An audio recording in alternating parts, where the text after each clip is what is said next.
Hi guys, thank you so much for watching my channel The Witty Turtle, and today we are going to continue with the chapter Elements of Cost, that is labor cost. So हम लोग आज पढ़ने वाले हैं time and motion study. सो time and motion study क्यों essential है? एक परफेक्ट एक प्रॉपर इंसेंटिव सिस्टम को डिज़ाइन करने के लिए time and motion study is very important. So time study करता क्या है? टाइम स्टडी बेसिकली ये डिफाइन करता है, ये डिटरमाइन करता है कि एक पर्टिकुलर जॉब पे टोटल कितना टाइम स्पेंड हुआ है. So time study determines what? Time to be spent on the job. वो लोग क्या करते हैं ना, बहुत बार एक पर्टिकुलर जॉब को परफॉर्म करने के लिए कितना टाइम लग रहा है उसको रिकॉर्ड करते करते उसमें से एक स्टैंडर्ड टाइम आइडेंटिफाई करते हैं, और उस टाइम को आइडेंटिफाई करने के प्रोसेस को क्या बोला जाता है? Time study. Let's see further क्या बोल रहा है. Standard time is the time that should be taken for completing a particular job under standard और नॉर्मल वर्किंग कंडीशंस. तो एक नॉर्मल वर्किंग कंडीशन में एक पर्टिकुलर काम को करने के लिए जितना टाइम जनरली लगना चाहिए, that is known as what? Standard time. और अब नेक्स्ट हमें क्या जानना है कि जब भी हम लोग एक स्टैंडर्ड टाइम को फिक्स करेंगे उसके लिए हमें मोशन स्टडी को करना भी बहुत ज़रूरी है. मोशन स्टडी क्या होता है? Dividing the job into fundamental elements और basic operations of the job and studying them in detail to eliminate the unnecessary elements or motions. तो यहाँ पर बेसिकली ये एर्गोनॉमिक्स के बारे में बोल रहा है. What is ergonomics? एर्गोनॉमिक्स है कि हमारा जो हैंड एंड बॉडी का मूवमेंट होता है कोई भी काम करते टाइम, उसके बारे में यहाँ पर वो बोल रहा है. मोशन स्टडी मतलब क्या है? वो लोग हर एक जॉब को अलग अलग ऑपरेशंस में डिवाइड कर देते हैं और उनको इन डिटेल स्टडी करते हैं सो दैट जो अननेसेसरी एलिमेंट्स हैं या अननेसेसरी मोशंस हैं उन सबको हटा दिया जाए, उन सबको इरेडिकेट कर दिया जाए. फॉर एग्जाम्पल यहाँ पर कोई काम चल रहा है लेट्स से, तो इससे रिलेटेड जितना भी मटेरियल है अगर हम लोग इसको यहाँ पर सबको रखेंगे तो हमारे लिए ज़्यादा इजी रहेगा रादर देन अगर यहाँ रखेंगे तो ये इतना डिस्टेंस हमको कवर करना पड़ेगा, लेकिन इधर रखेंगे हम लोग तो यहाँ पर क्या है, आपको कम मोशन में कम एलिमेंट्स में आप इसको परफॉर्म कर सकते हैं. तो मोशन स्टडी का बेसिक जो एम है वो क्या है कि बहुत ही साइंटिफिक एंड सिस्टमैटिक तरीके से वो लोग हर काम को प्रॉपरली कर पाए और उसका एक स्टैंडर्ड टाइम फिक्स कर पाए. जो अननेसेसरी, जो अनवांटेड चीज़ें हैं, अनवांटेड मोशंस हैं, उन सबको वो लोग रिमूव कर पाए. फिर क्या बोल रहा है यहाँ पर? After eliminating unnecessary motions the time that should be taken to perform these motions is decided with the help of a stop watch. Right, stop watch तो हम लोग यूज़ करते ही हैं टाइम डिसाइड करने के लिए. In the time so fixed some allowance is added. Allowance का मतलब यहाँ पर क्या है कि यहाँ पर हम लोग बेसिकली टाइम को ही कैलकुलेट कर रहे हैं, तो हम यहाँ पर ये बोला जा रहा है कि आपको टाइम को एकदम स्ट्रिक्टली नहीं करना है, वहाँ पर आपको थोड़ा बहुत छूट देना ही है. छूट किस तरह से?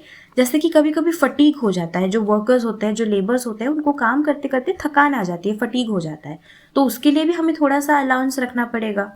फिर अगर वो लोग जॉब चेंज कर रहे हैं, फॉर एग्जांपल वो लोग ये काम परफॉर्म कर रहे थे और अभी उनको और एक काम इधर परफॉर्म करना पड़ा, तो ऑब्वियसली उसमें तो थोड़ा टाइम लगता ही है क्योंकि वो लोग पहले काम के साथ हैबिचुएटेड हो जाते हैं.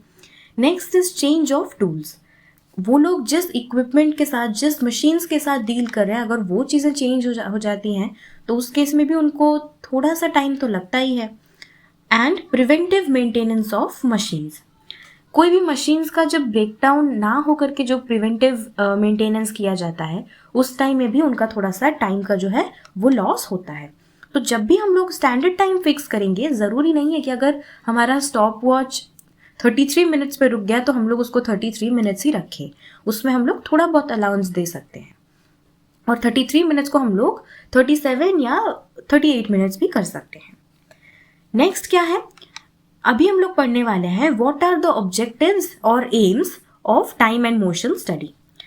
एलिमिनेटिंग अननेसेसरी मोशंस, ऑब्वियसली पता है हमको ये अननेसेसरी जो अनवांटेड मोशंस हैं, एलिमेंट्स हैं, उन सबको हम लोग हटा देते हैं. अदरवाइज वो जो एफिशिएंसी होता है वर्कर्स का, वो एफिशिएंसी कम हो जाता है. नेक्स्ट है इम्प्रूविंग मेथड्स. जो भी मेथड ऑफ प्रोडक्शन है, प्रोसीजर ऑफ प्रोड्यूसिंग है, फिर टेक्निक्स हैं, जो भी प्रोसेसेस हैं, उन सबको इम्प्रूव करना. नेक्स्ट क्या है, effective utilization of man, material and machines and also time. Obviously जो भी हमारे पास रिसोर्सेज अवेलेबल हैं, जो भी हमारे पास एलिमेंट्स अवेलेबल हैं, हम लोग उसका ऑप्टिमम यूटिलाइजेशन करेंगे, इफेक्टिव यूटिलाइजेशन करेंगे। नेक्स्ट क्या है, improving working environment, layout and design of plant and equipment.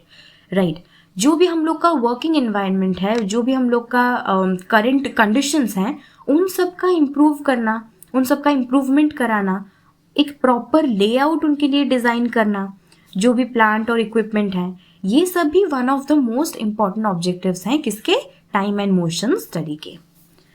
और यहाँ पर फर्दर दिया है, फॉलोइंग आर द बेनिफिट्स और जिसको हम लोग बोलते हैं एडवांटेजेस और merits of time and motion study. ये जो चीज़ें हैं यहाँ पर भी सेम चीज़ें ही दी गई हैं, utilization of resources, assessment of labour, designing of incentive system, preparation of labour budget. ये सब चीज़ें आप लोग एक बार खुद से पढ़ लेंगे तो आपको अच्छे से समझ में आ जाएगा। सो नेक्स्ट आज हम लोग पढ़ने वाले हैं ओवर टाइम वेजेस और ओवर टाइम प्रीमियम। ये क्या है, बेसिकली जब एक वर्कर ओवर टाइम करता है, लेट्स से उसको 9 घंटा करना है लेकिन वो 12 आवर्स तक अपना जॉब करता है, ओवर टाइम करता है, तो उस केस में क्या होता है ना, उनको जो ओवर टाइम यानी कि ये जो एक्स्ट्रा 3 घंटा उसने वर्क किया है उसका जो पेमेंट मिलता है वो slightly higher than the rate of normal payment मिलता है उसको। जैसे कि यहाँ पर अगर उसको पर आवर 15 रुपीज़ मिल रहा था तो यहाँ पर उसको वो पर आवर 18 रुपीज़ मिलेगा। सो यहाँ पर बोल रहा है कि जो फैक्ट्रीज एक्ट 1948 है वो क्या बताता है, वो बताता है कि जो ओवर टाइम वेजेस होते हैं ना उनको जनरली डबल मिलना चाहिए then rate of wages.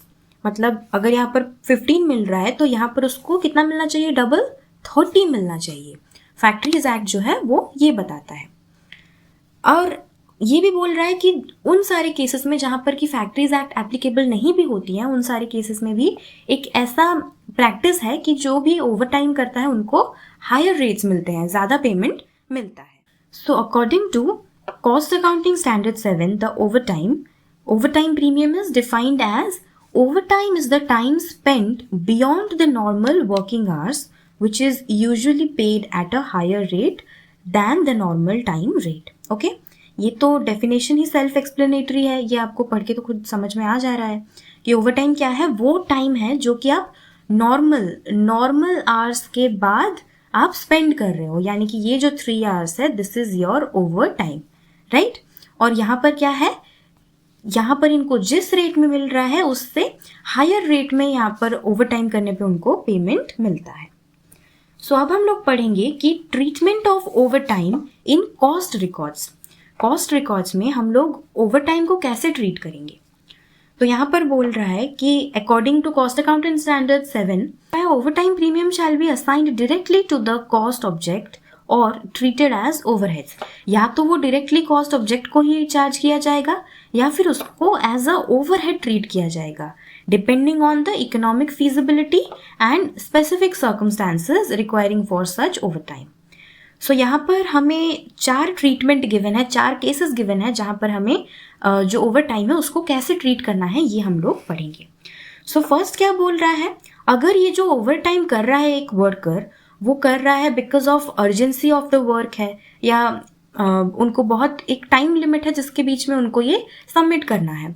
Let's say एक फैक्ट्री है जहाँ पर उनका जनरली जितना प्रोडक्शन होता है उससे डबल का उनके पास डिमांड है, उनके पास एक ऑर्डर आया है जिसमें उनको उसका डबल प्रोडक्शन करना है, दिन रात लग के उनको काम करना है। तो उस केसेस में क्या होता है, उस केसेस में होता है ये जो बेसिक या नॉर्मल पेमेंट उनको मिलता है वो तो उनको डायरेक्ट लेबर कॉस्ट के हिसाब से ही मिलता है, और लेकिन जो उनको एक्स्ट्रा मिलता है, अमाउंट ऑफ प्रीमियम मिलता है, यानी कि जो ओवर टाइम प्रीमियम मिलता है वो उनको कैसे मिलता है, as a overhead. So normal payment कैसे मिलता है, डायरेक्ट लेबर कॉस्ट, और जो प्रीमियम का मिलता है वो क्या मिलता है, ओवरहेड, राइट। ये समझ में आ गया आप लोग को। सेकेंड जो केस है उसमें ये बोल रहा है कि अगर ओवर टाइम हो रहा है at the request of the customer, अगर कस्टमर बोला कि नहीं आप प्लीज़ थोड़ा मेरे लिए इतना कर दो, और वो रिक्वेस्ट कर रहा है कि नहीं मेरे को इतना चाहिए है, आप प्लीज़ इस डेट के अंदर अंदर मेरे को इतने यूनिट्स मैन्युफैक्चर करके दे दो प्लीज़, तो उस केस में क्या है, जो इंटायर अमाउंट है including the overtime premium is treated as direct wages. और ये डायरेक्टली वो जो जॉब है उस जॉब को ही चार्जेबल होगा। सो यहाँ पर क्या होता है, नॉर्मल पेमेंट प्लस जो प्रीमियम है दोनों मिलाकर ही ये क्या बन जाता है, direct labour cost. Third case में क्या बोल रहा है, when the overtime is worked due to lack of capacity. Okay, lack of capacity क्या है, लेट्स से हमारे पास 100 वर्कर्स हैं, लेकिन ड्यू टू ये लॉकडाउन और ड्यू टू उनको उनमें से कुछ को कोविड हो गया है, तो हमारे पास ओनली 60 वर्कर्स अवेलेबल हैं। तो ऑब्वियसली उन 60 वर्कर्स को बाकी के जो 40 वर्कर्स हैं उनके हिस्से का भी काम करना पड़ेगा। So they have to do the overtime due to lack of capacity. तो उस केस में क्या होता है, जो टोटल अमाउंट पेड होता है, मतलब सेम इसके ही जैसा नॉर्मल प्लस प्रीमियम दोनों को मिलाकर ही हम लोग क्या बोलते हैं, वो as a direct labour cost ही हम लोग उसको ट्रीट करते हैं। नेक्स्ट है, अगर ओवर टाइम हो रहा है because of the abnormal conditions, जैसे कि फॉर एग्जांपल आग लग गई या फिर फ्लड आ गया या अर्थक्वेक हो गया, तो उस केस में it should not be charged to cost but to costing profit and loss account. Obviously ये तो हम लोगों ने देखा ही है, हम लोग जब कॉन्ट्रैक्ट कॉस्टिंग पढ़ रहे थे तो ऑब्वियसली हम लोगों ने देखा है कि जब भी कोई एबनॉर्मल सिचुएशन होता है जिसकी वजह से लॉस हो जाता है या कुछ वैसा हो जाता है, तो उस केस में हम लोग उसको कहाँ पर चार्ज करते हैं, कॉस्टिंग P&L अकाउंट में, right. So it will thus be seen that overtime involves payment of increased wages and should be resorted to only when extremely essential। तो ये बोल रहा है कि ओवरटाइम जनरली क्या है ना, जितना आपका वेजेस मिल रहा है उससे थोड़ा बढ़ाकर आपको पेमेंट मिलता है ओवरटाइम करने पे। नेक्स्ट यहाँ पर दिया है, what are the disadvantages attached to overtime working. ये सब आप लोग खुद ही पढ़ के इसको समझ सकते हैं। जनरली ऐसे क्वेश्चंस आते नहीं है एग्जाम में, but you never know, MCQ वगैरह में भी पूछ सकता है। सो आप लोग इसको एक बार बस रीड करके समझ लीजिए, इसको ऐसे याद करने की ज़रूरत नहीं है। तो जैसे कि हमें पता है हर चीज़ का अगर डिसएडवांटेजेस हैं तो उसके कुछ कुछ बेनिफिट्स या एडवांटेजेस भी होते हैं। सो वैसे ही सिमिलरली ओवरटाइम के भी कुछ कुछ एडवांटेजेस होते हैं, जैसे कि ये क्या करता है, आपके पास जितने रिसोर्सेस हैं एग्जिस्टिंग रिसोर्सेस के साथ ही वो आपका प्रोडक्टिविटी इंक्रीज करता है और प्रोडक्टिव कैपेसिटी भी आपका इंक्रीज करता है। It increases productive capacity of the concern as more work is done. ज़्यादा से ज़्यादा काम हो रहा है with the help of the existing resources, right. Overtime work is particularly useful in pulling a backlog in production arising due to shutdown, breakdown and power failure। So ये बोल रहा है कि ओवरटाइम वर्क किस सिचुएशन में बहुत ज़्यादा useful होता है, जैसे कि अभी शटडाउन हो गया था, ठीक है, तो जितने भी बिजनेस हैं वो लोग सब थोड़ा बहुत उनको जितना प्रॉफिट मिल सकता था उतना नहीं मिला है, तो उनका क्या है, उनका जो प्रोडक्शन में बैकलॉग हो गया है, उन लोग को जितना प्रोडक्ट मैन्युफैक्चरिंग करना था वो लोग उतना नहीं कर पाए, वो लोग थोड़ा सा पीछे चल रहे हैं, बैकलॉग हो गया है। तो उस चीज़ को कॉम्पेंसेट करने के लिए ओवरटाइम वर्क जो है वो बहुत ही ज़्यादा यूजफुल है। और यहाँ पर बोल रहा है कि ऑल्दो ओवरटाइम वर्क जो है वो उसके बहुत सारे डिसएडवांटेजेस हैं, बट स्टिल ओवरटाइम वर्क का जो कॉन्सेप्ट है उसको हम लोग कंप्लीटली एलिमिनेट नहीं कर सकते हैं। सो इसीलिए इट इज़ वेरी एसेंशियल कि जितना भी आप ओवरटाइम कर रहे हैं उसका एक प्रॉपर कंट्रोल रहना चाहिए। It is essential that proper control should be exercised to keep it to the minimum. The following steps should be taken to control the overtime. तो क्या क्या स्टेप्स हम लोग ले सकते हैं? फर्स्ट जो है, it should be duly authorised after investigating the necessity, right. बहुत सारे जो होते हैं वर्कर्स लोग, वो लोग क्या करते हैं, वो लोग जानबूझकर ही अपना जो टाइम है अपना जो काम है उसको पेंडिंग रखते हैं और उसको जानबूझ के वो लोग ओवर टाइम में करते हैं, नॉर्मल वर्किंग आवर्स ख़त्म होने के बाद उसको करते हैं। तो इसीलिए इट इज़ वेरी इंपॉर्टेंट कि आप लोग उसको प्रॉपरली इन्वेस्टिगेट करें कि क्या अभी ओवर टाइम करने की ज़रूरत है या ये काम नॉर्मल टाइम में भी हो सकता है। अगर नॉर्मल टाइम में हो सकता है तो ओवरहेड का क्यों खर्चा एक्स्ट्रा बियर करना, right. So the first point is all overtime work should be duly authorized after investigating the necessity thereof। जो सेकंड पॉइंट है वो बोल रहा है जो ओवरटाइम कॉस्ट है उसको हम लोग को सेपरेटली रिकॉर्ड करना चाहिए और वो हर डिपार्टमेंट को, रिस्पेक्टिव डिपार्टमेंट्स को शो करना चाहिए। सो दैट उससे क्या होगा, प्रॉपर इन्वेस्टिगेशन हो पाएगा और जो भी फ्यूचर में हम लोग प्रोडक्शन करेंगे, मैन्युफैक्चरिंग करेंगे, उसका एक प्रॉपर प्लान बना पाएंगे। थर्ड पॉइंट में बोल रहा है if overtime tends to be a permanent feature. Okay, एक ऑर्गेनाइजेशन है जिसमें कि हमेशा ही जो वर्कर्स हैं वो लोग ओवर टाइम कर रहे हैं, तो उस केस में जो न्यू रिक्रूटमेंट्स होने वाले होते हैं उन सब चीज़ों पे थोड़ा सा हमें कंट्रोल लाना चाहिए। The necessity of recruiting more man, ज़्यादा वर्कर्स को रिक्रूट करना, और shifting working should be considered. Shifting working मतलब कौन किस शिफ्ट में काम कर रहा है, इस चीज़ पे एक प्रॉपर कंट्रोल लाने की बहुत ज़रूरत है। सो इसीलिए इन सब चीज़ों पर भी हमें ध्यान देना है। लास्ट पॉइंट में क्या बोल रहा है, if overtime is due to lack of plant machinery और अदर रिसोर्सेज, तो उस केस में ज़्यादा से ज़्यादा जो मशीन्स हैं उन सबको इंस्टॉल किया जा सकता है या फिर सब कॉन्ट्रैक्टिंग भी कर दिया जा सकता है। उस केस में ज़्यादा से ज़्यादा जो मशीन्स हैं उनको इंस्टॉल किया जा सकता है, और जो या अगर नहीं इंस्टॉल कर पा रहे हैं ज़्यादा से ज़्यादा मशीन, तो सब कॉन्ट्रैक्टिंग करना चाहिए।